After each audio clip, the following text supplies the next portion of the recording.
So in this class we are going to discuss about diffraction at single slit. So light from the source is focused through the convex lens. So a parallel beam of light as a plane wavefront. So it's incident at the single slit. So of slit is AB having a width A. So this is a plane wavefront. So source is at infinity. So it's Fraunhofer diffraction. So diffraction, that is bending of waves around the obstacles. So a light enters into the slit. So after that there is a bending. So bending of waves through the slits, that is obstacles, that is diffraction. So the diffracted light wave is focused using another convex lens and meet at a point P. So we are going to find what is the intensity at any point at the screen. So this is a screen. So the distance between the screen and the slit, that is capital D. So the midpoint of the screen. So the midpoint of the screen meet at the midpoint of that slit. So CO, that is a line that is normal to the screen.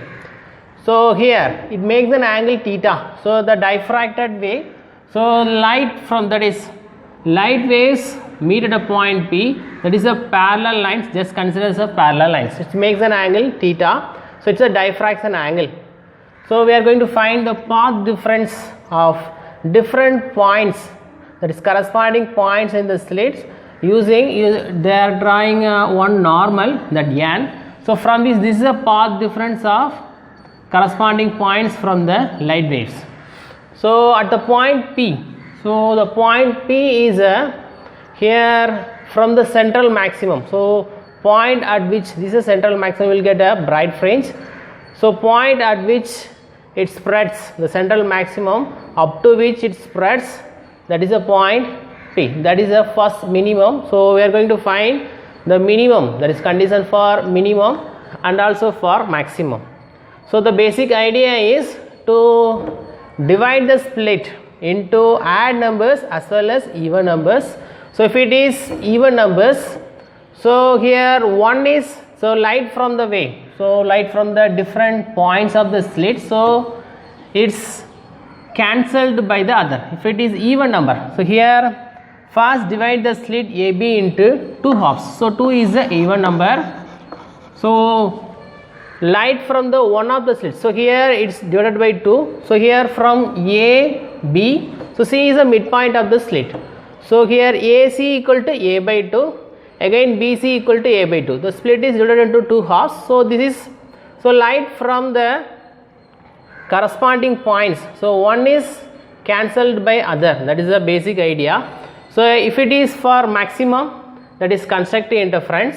So here divide the split into odd number. So odd number means if it is 3, 5, 7 and so on. So the remaining one is uncancelled, it produces a constructive interference, that is bright fringe at the point P. So you need to understand.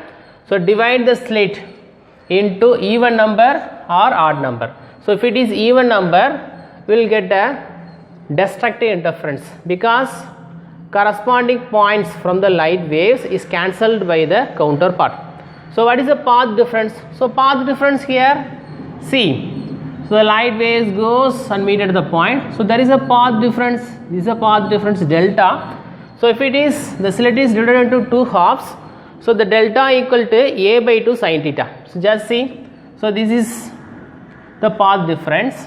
So sin theta equal to opposite by hypotenuse. So this is opposite then hypotenuse. So here AC is A by 2, that opposite is delta. So delta by A by 2. So delta equal to A by 2 sin theta.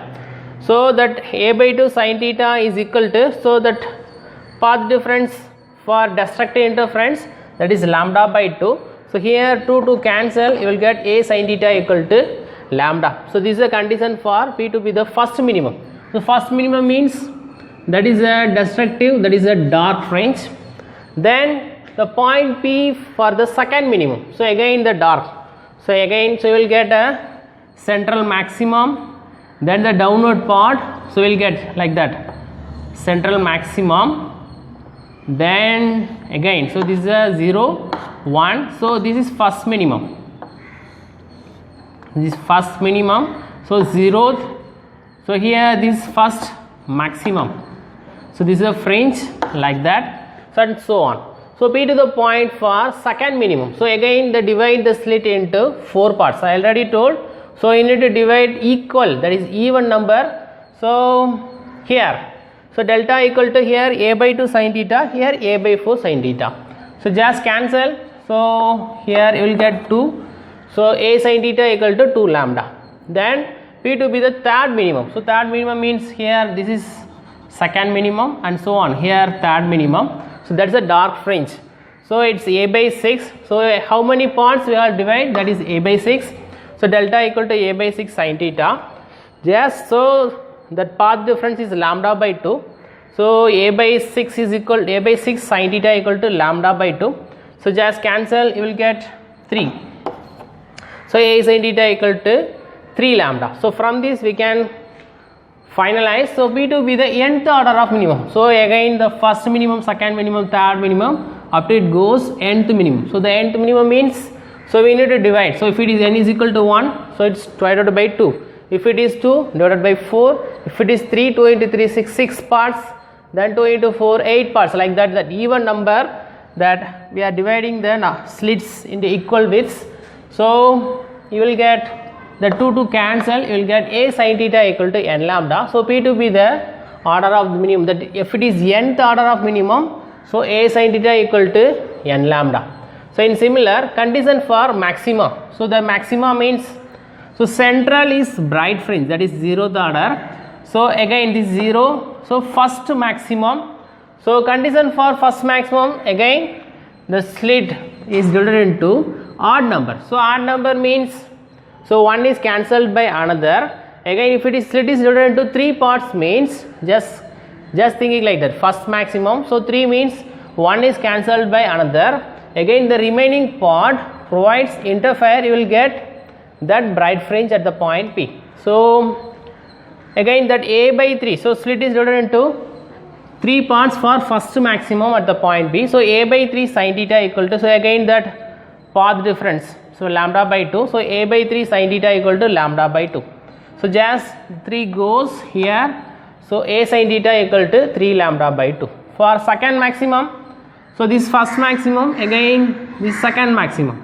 So second maximum will go like that. This is second maximum. So second maximum you need to divide the slit into, so here 3, it should be 5. So a by 5 sin theta lambda by 2. So that 5 goes, so 5 lambda by 2. If it is third maximum, 7 lambda by 2 and so on. If it is nth, so nth maximum of a diffraction fringe, so that a sin theta equal to here 2n plus 1 lambda by 2. So if it is n is equal to 1, 2 into 2 4, 4 plus 1 5. So 5 lambda by 2. If it is n is equal to 0, so n starts from 0, 1, 2, 3 and so on. If it is equal to 0 means 2 into 0, 0, so lambda by 2. If it is n is equal to 1, so 2 into 1, so 3 lambda by 2, then 5 lambda by 2 and so on. So this is a condition for maximum for nth maximum. So in this class we have discussed, so double slit, that is a diffraction at single slit. So the bending of waves around the obstacle. So the basic idea is divide the slit into even number parts for destructive interference. So these are corresponding points. You will get so many corresponding points. If it is divided by 2 halves, you will get 2 different points. So the light waves from the corresponding points meet at the point and interfere, you will get bright and dark fringe. So if it is even number means one is cancelled by another, you will get destructive interference, that is dark. So that is the first minimum and so on. If it is maxima, so maxima means constructive interference, that is bright. So you need to choose, divide the split into odd number, so one is cancelled by another. So remaining one is provide the bright fringe at the point P.